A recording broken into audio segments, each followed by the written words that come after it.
about is the PPP loan and how they are dealing with the repayment of those that committed fraud of the PPP loan. Because to me, you gave out all this money, you did not investigate the businesses, you just gave it out because they say they had a business. You did not investigate the person. So now you're in the hole for all this money. You're thinking people are gonna pay this money back. All kind of fraud took place trying to get this money. You see what I'm saying? And so my thing now is now you're sending these people to prison, which means you're not hurting them. First of all, you sending them where they're gonna get 3 meals in a cot. They're able to shop, get their little groceries, they get clean clothes, they get a shower, a bath, they get rec time. So to me, that's not really get punishing them. You're just taking their freedom away for a little while because it's not going to be forever.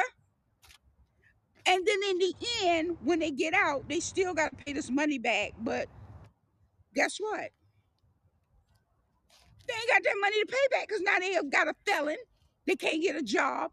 How you expect to get that money back? Them people done live their best life on them thousands of dollars that they done fraud the United States out of, they done fraud the government out of. So while you thinking, I'm just thinking about it. I'm just thinking about how they dealing with getting the money back from these people who got 300,000 and 400,000 and 50,000, and they expecting now you investigating the people and realizing they ain't really had a business. Now you investigating when people apply for those loans, which you should have done was investigated them before you even issued out the money like that. Really investigated. But some people came up with businesses overnight. Some people came up with LLCs and came out with EIN numbers and all of that overnight, and you still issued this money to these people who, oh my God. I'll be reading how some of these people got so much money and hundred thousands and oh my God, somebody got 1.2 million. How you give out that kind of money? How in the world you give out that kind of money and you don't investigate who you giving the money to? You do not investigate who's getting the money. You just give the money out. And so that's one thing that I'm just looking at like, and now you're taking all this on people, you sending them to prison and stuff like that's gonna hurt. Man, that's about right now. The way things looking, that's probably the best place they could be right now. Cause honey, the way the world going, they ain't gonna want no bills, child. Please, they're gonna be in the safest place, the prison. So at least they getting their light bill paid, water bill paid. Honey, they warm. Come on, they might have to fight a little bit, but that's it. But shh, they getting food. Come on, they're gonna be clean.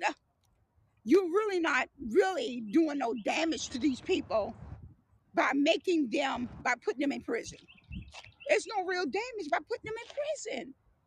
I mean, come on. I mean, I don't know how they expect to get that money back. I'm trying to figure out how they expect to get that money back from these PPP loan people. How? How? Okay, you sitting them in prison for so many years and saying they got a fine and pay the money back, but even if they get out of prison, how they gonna get a job to pay it back? I don't know. I'm just got mixed emotions about them. I don't know. I mean, I don't know. I don't know. I don't even understand how they expect to get that money back from the PPP loans. Now, let's talk about COVID. Okay? COVID. Ain't nobody think about COVID right now. Nobody. Nobody think about COVID. These people ain't the United States people ain't scared of COVID. They're not. Now, other countries, you might can lock your people down, you can lock them down. But the United States, they're not letting nobody lock them down.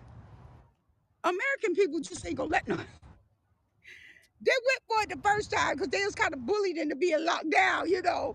But right there, I'm telling you, because I work for COVID testing, ain't nobody getting tested.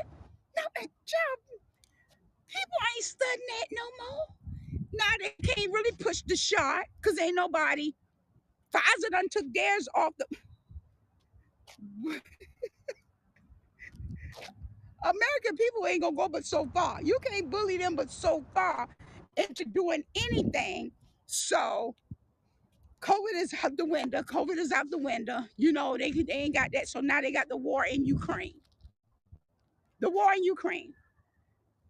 And the people ain't being affected by it. They ain't scared of it. American people ain't scared of it. I don't think it's really hitting home to the United States. It's not really hitting home that there's a war in Ukraine. We hear about it, we read about it, we feel sorry for the people that are going through, but it has not really hit home that people are really in war. That Russia is really doing what they're doing because it's media. It's the media. That's what they're doing. They think it's real. People really are not. The United States, I don't know. I'm kind of glad I'm a part of the United States, right? Because I don't feel that stuff that they feel over there. And I ain't saying come over here and do it, man. No, I ain't saying that. But I'm still saying people are not being really affected by it. Okay, so now, yeah, we could say gas prices going up, but people gonna pay what they got to pay to get where they want to go. I don't care how much the people fuss. If you got to pay $5 for a tank of gas, you gonna pay that $5 to get where you want to go. You might fuss about it, but you still gonna pay it. That's the bottom line with the Americans. We may fuss, but we gonna pay that $5. We gonna be getting that gas and fussing all at the same time. So, like I said, the current events that's happening, the United States we're not really feeling the effects of it. You know, that's what I'm thinking. We're not feeling the effects of it. So again, y'all, let's just do what we can. Because I believe one day we're going to feel the effects of it.